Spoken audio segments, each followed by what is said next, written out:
بدھا جس کو گوتم بدھ کہتے ہیں، اس دین کا بانی، اس دین کا فاؤنڈر، اس دین کا موجد گوتم بدھ، اس کی تعلیمات، اس کی کتابیں آج بھی موجود ہیں، کتابیں جو دساتیر کہلاتی ہیں۔ گوتم بدھ کی کتابوں میں اخلاق زیادہ سکھائے گئے ہیں، تصوف زیادہ سکھایا گیا ہے، دنیا سے کنارہ کشی زیادہ سکھائی گئی ہے۔ جیسے آج بھی گوتم بدھ کے ماننے والے یہ کہتے ہیں، عیسائیوں میں جس طرح فرقے ہوئے اسی طرح بدھ مت میں بھی فرقے ہوئے، اس میں سے جیسے کچھ ننگے رہنے والے، کچھ لوگ کپڑے پہننے والے، کچھ پوری دنیا کو چھوڑنے والے، کچھ دنیا میں سے تھوڑا چکھنے والے، سب طرح کے ہوئے۔ لیکن گوتم بدھ کی جو تعلیمات تھی وہ دنیا سے کنارہ کشی کے لیے تھی۔ گوتم بدھ دنیا کا ایک بڑا اس زمانے میں پیروکار جس کے رہے ہوں ایسا شخص تھا۔ اب اس کی ایک کتاب جو اس کے ایک شاگرد نے لکھی ہے، اس کی تعلیمات کو جمع کیا ہے، جس کو کہتے ہیں چکاوتی سننا، یہ کتاب ہے۔ اس کتاب میں گوتم بدھ تعلیم دے رہا ہے، کہتا ہے کہ اے میرے چاہنے والوں، اے میرے مریدوں، اے میرے شاگردوں، سنو میں تمہیں ایک بڑی بات بتاتا ہوں۔ کہا میں ایک ہی بدھا نہیں ہوں، دنیا میں ایک بہت بڑا بدھا آئے گا۔ بدھا کہتے ہیں پاکیزہ اور مقدس آدمی کو، مقدس آدمی کو بدھا اس زبان میں کہا جاتا ہے۔ ایک اور ایک بڑا بدھا آئے گا اور وہ تبلیغ کرے گا۔ اس کی تبلیغ شروع میں بھی عروج پر ہوگی اور جب پھیلے گی تو ہزاروں کی تعداد میں ہوگی۔ اس نے کہا جس طرح میرے شاگرد سینکڑوں میں ہیں، اس کے شاگرد لاکھوں میں ہوں گے۔ بدھا نے کہا گوتم بدھ عیسیٰ علیہ السلام سے بھی 700 سال پہلے کا ہے، 700 سال پہلے عیسیٰ علیہ السلام سے۔ میں تو عیسیٰ علیہ السلام کا ذکر کر چکا بھی۔ گوتم بدھ کی تعلیمات میں یہ ہے، کتاب آج بھی ہے چکاوتی سننا جس کا میں ذکر کر رہا ہوں، جس میں ایک لفظ اس نے کہا کہ ایک شخص آئے گا جو لوگوں کے دلوں کو بدل دے گا، لوگوں کو برے اخلاق سے نکالے گا، وہ شراب کو منع کرے گا اور وہ لوگوں کی جانوں کو بچائے گا، وہ عورتوں کی عزت کرے گا اور وہ نہایت ہی حسین و جمیل ہوگا۔ یہ سب الفاظ موجود ہیں۔ اس کے شاگردوں نے پوچھا اب وہ آئے گا تو ہم اس کو کیسے پہچانیں؟ اس نے بھی ایک لفظ کہا، اس نے کہا وہ مائتریہ ہوگا۔ یہ وہی الفاظ میں بیان کر رہا ہوں، تھوڑے خشک ہیں، اس کو سمجھ لیں آپ، اس لیے کہ میری تقریر وہ لوگ بھی سنیں گے تو وہ چیک کریں گے۔ مائتریہ ہوگا، گوتم بدھ کہتا ہے وہ آئے گا، وہ اس کو مائتریہ کہیں گے، مائتریہ کہیں گے۔ مائتریہ کا اب لفظ کا ترجمہ نکالنا پڑے گا کہ کیا ہے یہ، حقیقت میں اس کا معنی کیا ہے۔ مائتریہ کا جب عربی میں ٹرانسلیٹ کیا گیا تو اس کو کہا گیا رحمت للعالمین۔ اس نے کہا اس کو کہا جائے گا مائتریہ۔ مائتری کا مطلب ہوا سارے جہانوں کے لیے جو رحمت ہوگا۔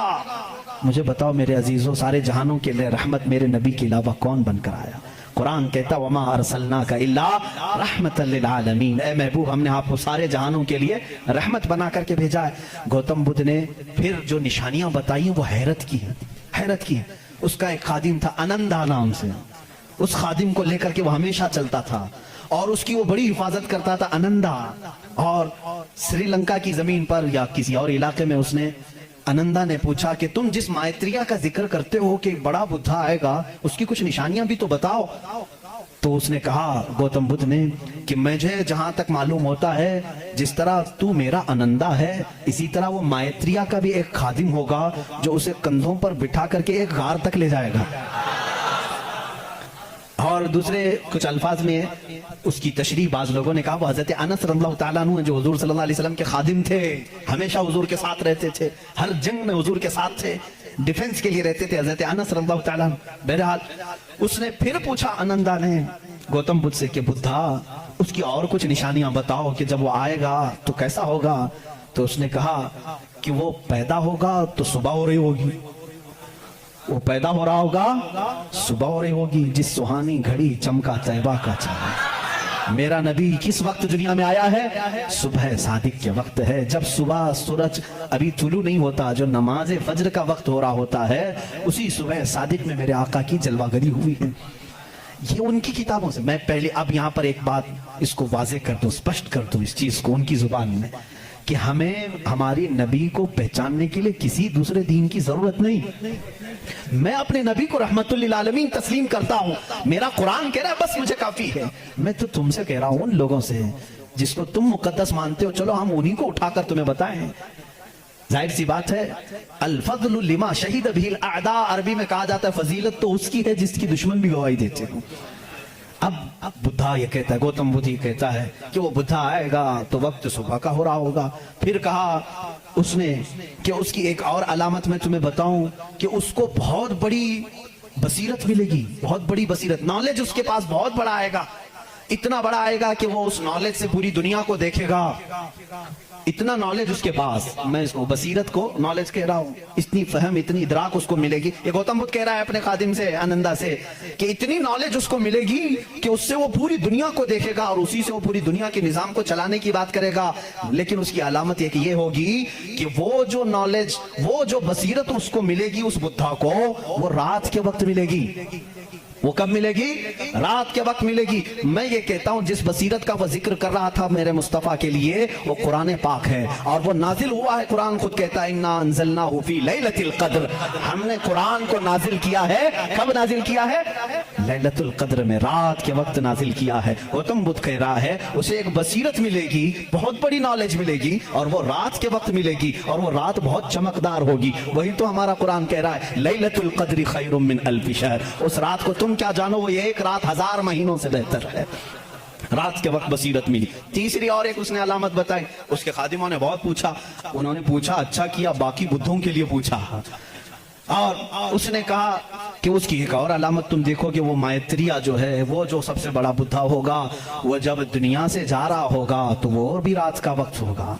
दुनिया से जा रहा होगा वो भी रात का वक्त होगा, लेकिन उसके चले जाने के बाद कोई उस जैसा बुद्धा कयामत बाकी कभी नहीं आएगा, कभी नहीं आएगा। और उस रात अंधेरा होगा। ये सब उसने, ये चकावती सनन्ना जो किताब में बता रहा हूँ उसमें, और कुछ दसातीर हैं उसमें ये बातें बयान की गई। अब मैं आपको बताऊं वफात रसूल के मुतालिक। मेरे आका सल्लल्लाहु तआला अलैहि वसल्लम जिस वक्त दुनिया से रुखसत हो रहे थे, माँ आयशा सिद्दीक़ा रज़ियल्लाहु तआला अन्हा उसकी गवाह हैं। वो पीर का दिन था, शाम हो चुकी थी, रात का वक्त था, बाज़ रिवायत में है। रसूल करीम सल्लल्लाहु तआला अलैहि वसल्लम उस वक्त नज़ा की आलम में थे। हज़रत आयशा सिद्दीक़ा के जानू पर सर रखकर आराम फरमा थे और अचानक दरवाजे पर दस्तक हुई और हुजूर अकरम सल्लल्लाहु अलैहि वसल्लम ने फरमाया इजाजत है, अंदर आ जाओ। हज़रत आयशा ने कहा कौन है जो अंदर आ रहा है, इस हालत में आपकी तकलीफ है अभी? रसूल करीम सल्लल्लाहु अलैहि वसल्लम ने फरमाया आयशा, ये वो आया है जो किसी के पास जाने के लिए कभी इजाजत नहीं मांगता, वो मलकुल मौत, सिर्फ मेरे पास आने के लिए वो इजाजत मांग रहा है और आज के बाद फिर किसी के पास जाने के लिए इजाजत नहीं मांगेगा। मैंने इजाजत दे दी, मलकुल मौत आए, रसूल करीम सल्लल्लाहु तआला अलैहि वसल्लम की रूह पाक को निकाला, रब्बे आला के पास ले गए। ये हुजूर की वफात के आखिरी औकात, वो बड़े गमगीन है, मैं फिर जज्बात में डूब जाऊंगा। हुजूर अकरम सल्लल्लाहु तआला अलैहि वसल्लम जब वफात पाए, हज़रत आयशा सिद्दीक़ा रज़ियल्लाहु तआला अन्हा को खबर ही नहीं थी उस चीज़ की, वो बातें करते हुए मसरूफ थी। हुजूर अकरम सल्लल्लाहु तआला अलैहि वसल्लम के साथ बातें करने में वो मसरूफ थी। अचानक सिद्दीक़ अकबर रज़ियल्लाहु तआला अन्हु हुजरे में दाखिल हुए। अंधेरा था, अंधेरा था। हुजूर अकरम सल्लल्लाहु अलैहि वसल्लम के जिस्म अक़दस के पास जैसी आए, हज़रत सिद्दीक़ अकबर ने महसूस कर लिया कि अल्लाह के आखिरी रसूल अब दुनिया से पर्दा फरमा चुके हैं। आप अपने आंसुओं को ज़ब्त न कर सके, आपने इन्ना लिल्लाह पढ़ा और सीधे मेरे आका के माथे को बोसा दिया और उसके बाद रोती हुई आंखों से सिद्दीक़ अकबर ने कहा वल्लाही लन यजमअल मौतैन, लन यजमअल मौतैन, अल्लाह की कसम अब अल्लाह ताला दूसरी मौत कभी आप पर नहीं लाएगा। एक मौत आनी थी वो आ गई, ए रसूल अब दूसरी मौत कभी नहीं आएगी। हज़रत आयशा ने ये सुन करके फौरन इस्तेजाब का इजहार किया। वो कहती हैं उस वक्त तक उन्हें एहसास नहीं होता कि ये आका रसूल करीम सल्लल्लाहु तआला अलैहि वसल्लम दुनिया से पर्दा कर चुके हैं। हज़रत आयशा को उन्होंने उठाया, मेरे आका सल्लल्लाहु तआला अलैहि वसल्लम के जिस्म नाज को जब उन्होंने सुलाया, जानते हो ये वो रात थी, ये वो रात थी। हज़रत आयशा कहती हैं मेरे हुजरे में हुजूर का ये आखिरी दिन था, लेकिन सोए इत्तेफाक कि उस रात मेरे घर में चिराग जलाने के लिए तेल भी नहीं था, चिराग जलाने के लिए तेल भी नहीं था। ये रिवायत मशहूर है। जिस रात रसूल करीम सल्लल्लाहु अलैहि वसल्लम की वफात हुई वो अंधेरी रात थी, और अंधेरा क्यों ना हो जब सूरज गुरूब हो जाए, जब आफताब गुरूब हो जाए तो अंधेरा कैसे ना हो। लेकिन मेरे अजीजों इस बात को मैं यहाँ बताना चाहता हूँ, बुद्धों की बुद्धिस्ट में, बुद्धिज्म में ये बात बताई गई। गौतम बुद्ध ने ये खुद कहा कि वो मैत्रेय आएगा तो रोशन होगा, जब वो जा रहा होगा तो निहायत ही अंधेरा होगा, रोशनी नहीं होगी, लेकिन उसका चेहरा चमक रहा होगा। अजीजा ने गिरामी, मुझे बताओ जितनी अलामतें उसने बताई हैं ये मेरे नबी के अलावा किसकी जात में पाई जाती हैं? और भी दीगर मज़ाहिब हैं दुनिया के। वक्त निकल गया। जरदश्ती मजहब जो मजूसी हैं, इनकी भी किताब है ज़ंदावस्ता नाम से। ये फारसी के लोग थे, ईरानी असल थे, आग की पूजा करते थे। उनकी किताब में भी लिखा है, पारसियों की किताब में लिखा गया है कि एक नबी आएगा जो अरब में पैदा होगा, वो आग को बुझा देगा और काबे की तरफ सारे लोगों के मुंह को मोड़ देगा। उसने कहा उस वक्त तक लोगों का किबला काबा नहीं था, बैतुल मुकद्दस की तरफ मुंह करके पढ़ते थे। ज़ंदावस्ता किताब ये पारसियों की किताब है जिसमें ये जरदश्ती मजहब को मानते हैं। वो उसमें बशारत दी गई है एक नबी आएगा, अरब में पैदा होगा, आग को बुझा देगा और सारे लोगों का मुंह काबे की तरफ फेर देगा। मुझे बताओ, काबे की तरफ किसी और नबी ने नहीं फेरा, बल्कि मुस्तफ़ा करीम सल्लल्लाहु तआला अलैहि वसल्लम जब मदीने तैयबा तशरीफ लाए, उस वक्त भी लोगों का किबला बैतुल मुकद्दस था। बैतुल मुकद्दस किबला था।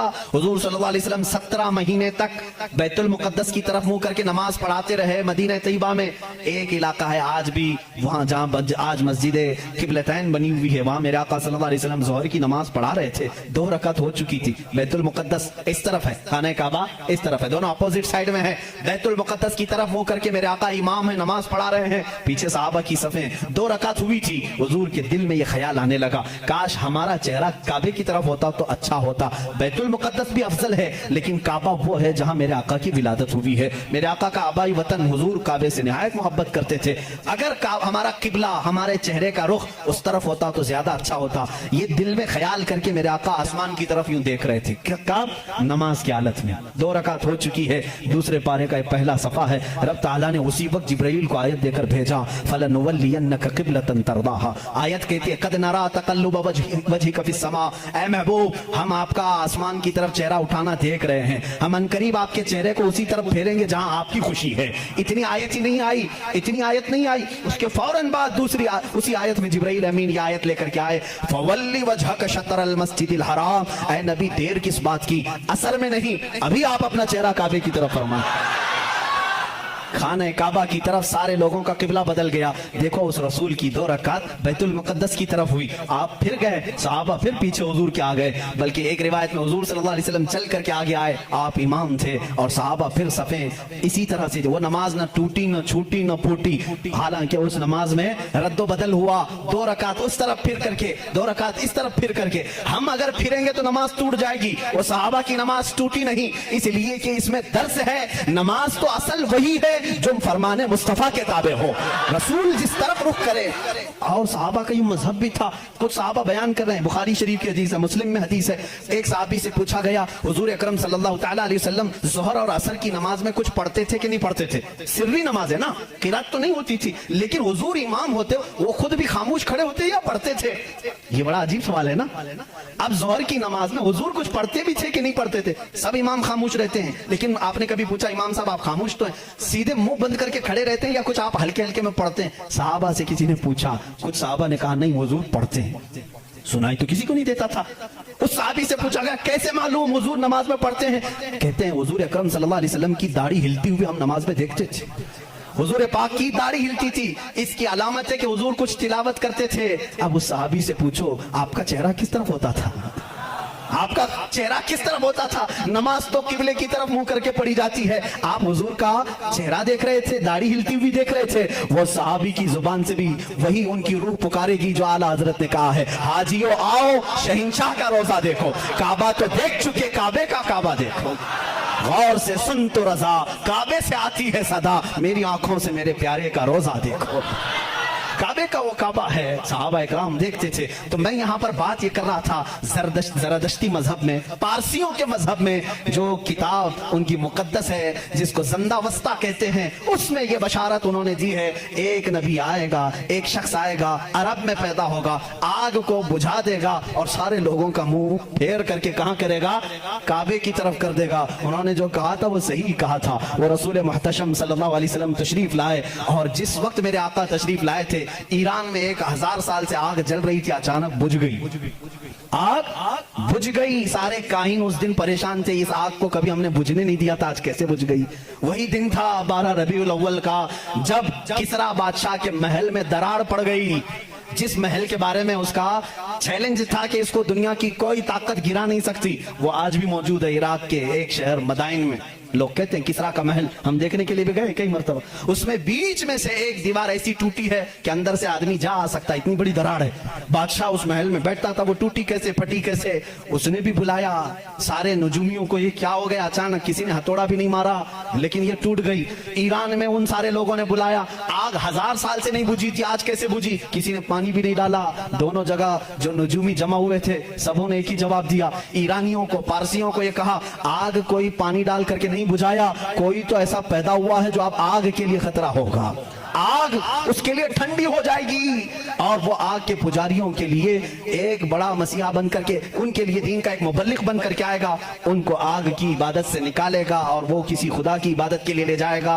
उस दिन नजूमियों ने उन्हें कहा। और इधर इराक में किसरा ने जब बुला करके मीटिंग ली, क्यों दीवार कटी, क्यों दीवार टूटी, उससे भी उन्होंने कहा हथौड़ा तो किसी ने नहीं मारा, लेकिन ऐसा लगता है कि दुनिया में कोई एक बच्चा ऐसा आया है जो पूरे लोगों के दिलों को तब्दील करने वाला है। हमने पढ़ा है कि के आते ही अजीब गरीब बातें होंगी। मेरे अजीजों, पारसियों की किताबों में वाकयात मौजूद हैं। इसीलिए आला हज़रत ने फरमाया जिस दिन वो रसूल पैदा हुए थे, ईरान की आग बुझ गई, किसरा के बादशाह का महल तड़क गया, दीवार में शगाफ आ गया, चिर गई।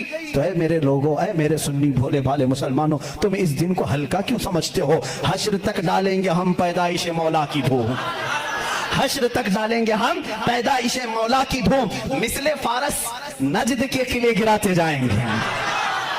बात तो समझ में आ गई होगी ना।